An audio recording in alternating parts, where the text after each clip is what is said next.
Hello everyone and welcome back to another car rant today. It's been a while, we haven't had a video out in quite a bit, but I've been preparing because unfortunately I have school tomorrow. Not looking forward to that. But anyway, we're going to try and keep the videos coming out, but I haven't had one out recently because of that terrible fact, and I've been like procrastinating everything. Anyway, since I've had a video out, some pretty crazy stuff has happened. Lamborghini has released a new model.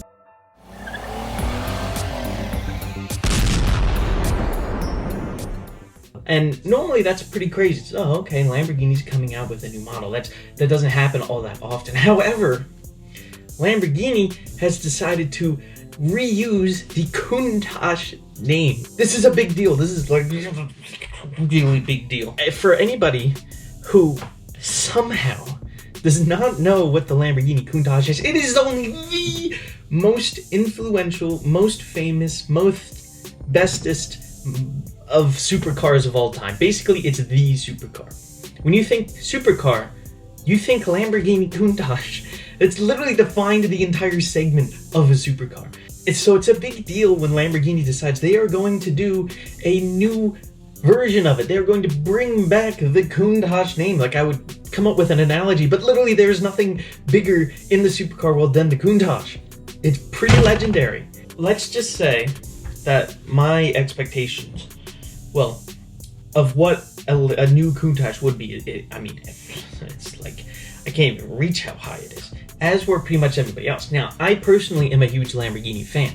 Just look at my mouse and look at my freaking Lego Lamborghini Cayenne, which you should definitely go watch my videos on. One does not just simply bring back the Countach name. It's not an easy thing to do. And so when I heard that they were doing it, I personally was like,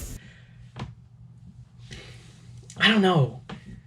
You know, you don't mess with the Countach because it's the Countach. You can't hope to capture that again. You'll just set yourself up for failure. I don't want to say I'm disappointed in it, but I'm kind of disappointed in it. Now, they brought back the Countach name. I was already a little skeptical. First off, what is this going to be? Is this the Aventador replacement? Or is it just another one-off? I suspected it was a one-off. It is a one-off. So basically what a one-off is for Lamborghini is you have a car, you make it super limited edition, and you cost $3 million for it. Because now normally they debut some new technology and stuff like that. I'm not a huge fan of them because it's never a car you're gonna see, never a car that's really gonna be driven, and never a car that anybody short of a millionaire, or really a billionaire, who owns every other Lamborghini ever is ever gonna get. It started with a Reventon. We had the Reventon, which kind of predated the Aventador, then came with the Aventador. Now, on this Aventador platform, which came out in 2011, really, on the Aventador platform, you had the Veneto, which came out, which was a ridiculous looking car. That was based on the Aventador, though. That was supposed to celebrate the 50th anniversary of Lamborghini. Then you had the Centenario, which debuted some cool stuff. That showed the first four-wheel steering system Lamborghini had. Then you had the Cayenne come out, which is my Lego back there. That was the first super capacitor tech that came out. And then you had the Countach that come out after that. There's nothing crazy new. It's not really a new model. No one really sees it as a new model. It's just sort of a limited edition thing that people will spend millions of dollars on. And that's kind of what the Countach falls into. They're only making a few of them. You know, they each cost $3 million. Normally, these one-off things don't really bother me that much. It's okay. The Cayenne is pretty cool looking. The Centenario is okay. The Veneto is pretty crazy. But it's not like I'm ever going to see one on the road. Granted, I don't see Aventadors on the road either. But if I go to, say, California or Miami or something, I will see those on the road. They exist. These cars, they're almost like they're not real because you never, ever see them or frankly hear about them. Lamborghini's kind of diluted this section because they've made 4 separate models in this price range based on the Aventador that are all basically the same underneath with some fancy bodywork and maybe a bit of increase in technology. After the Cayenne came out, nobody really cares about the Centenario. And now after the Countach comes out, no one really cares about the Cayenne or the Centenario. They're neat cars, and sure, it's like, oh my gosh, when you see one, but it kind of fades to the back of all of the new supercars that are coming out. You know, my own reaction, and I think pretty much everybody else's reaction, has kind of been mixed. It's like, okay, it looks cool. Here's some pictures of it. It looks cool. You know, it's not bad looking. I think it's the best looking one-off car, but you certainly see the Aventador in it, especially, oh, and this is the worst part about these one-off cars. Look at the interior. Look at the steering wheel. That is a 2011 steering wheel. That has not changed one bit since the original Aventador came out. The steering wheel looks so outdated. I mean, look at the new Audi steering wheel. Look at the size of the airbag in the middle. Then look at the $3 million Lamborghini Countach. It looks exactly the same. The entire interior is literally the same as the Centenario and the Cyan. And I don't just stop there. Look at the taillights. Literally the same as the Cyan. Look at the, from the top down. It has that really cool design language from the Countach. Look at that with the Cyan. They're literally the same thing. It's the same thing. The interior, exactly the same.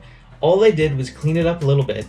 And don't get me wrong, I think they worked really hard on it, and I do think it looks like a Countach, but it's like the original concept Countach, not the one we all remember, the 5000 LP 5000 QV, or even the 25th anniversary Countach with the big old wing and the wide body kit and all that ridiculousness. It doesn't really translate to this car. Also, I'm not really sure about that side intake.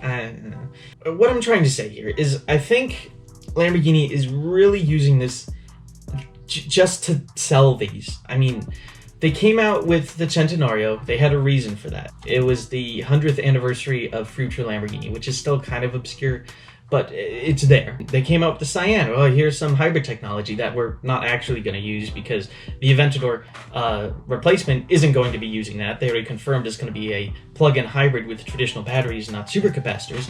I'm like, okay, well, cool of you to debut it, but it's literally not going to be used in more than 200 cars.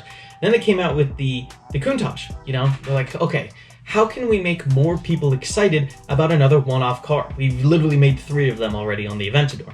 Not to count the one-off models that are just like personal stuff. Well, we'll bring back another name. We'll bring back Countach, we'll call it Countach, and then everybody will love it because it's a Countach. Now, it certainly generated a lot of hype. They did that for Lamborghini.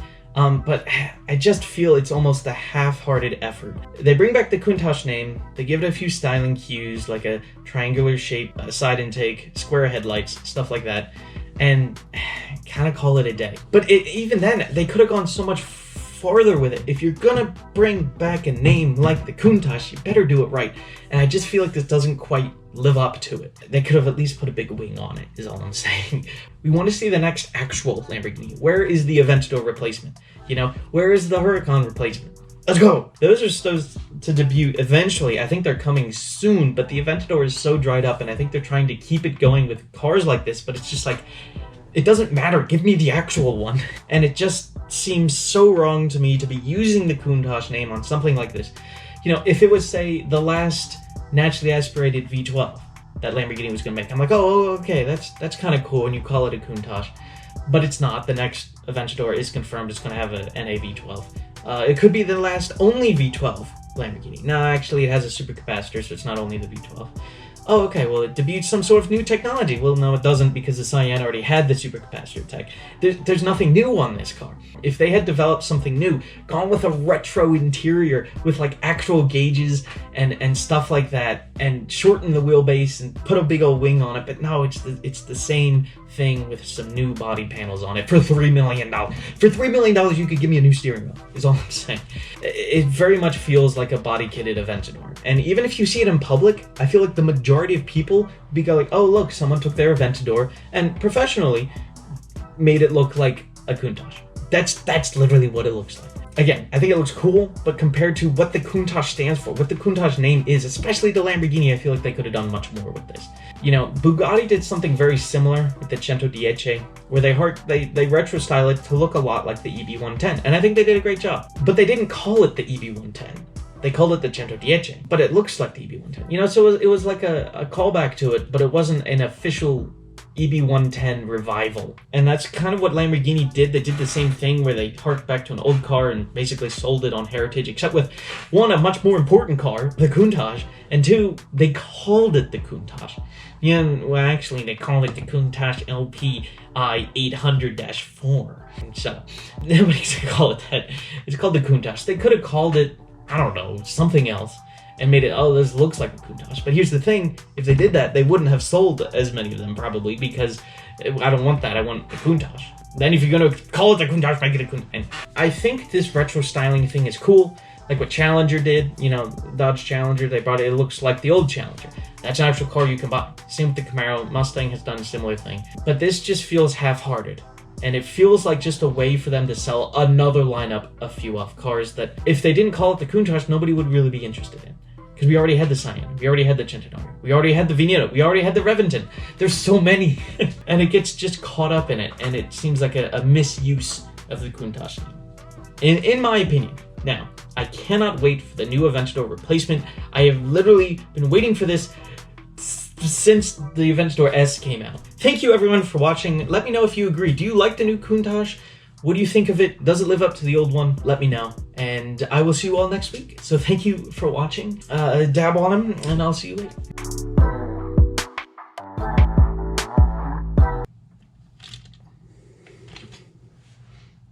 Hello everyone, and welcome back to another car rant. So we will be talking about our scissor-doored... Screw that entire intro, I don't want to do it anymore, that was weird. Selfless, shameless self-promotion. That's what I meant to say.